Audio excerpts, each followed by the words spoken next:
You ask Tiger to solve. This deals with linear equations with one unknown. The final result is x equals 56. Let's solve it step by step. Swap sides. Group all constants on the right side of the equation. Subtract 3 from both sides. Simplify the arithmetic.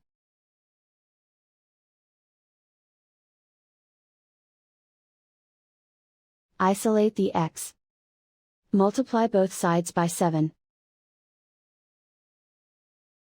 Group like terms. Multiply the coefficients. Simplify the fraction. Simplify the arithmetic. And so the final result is x equals 56.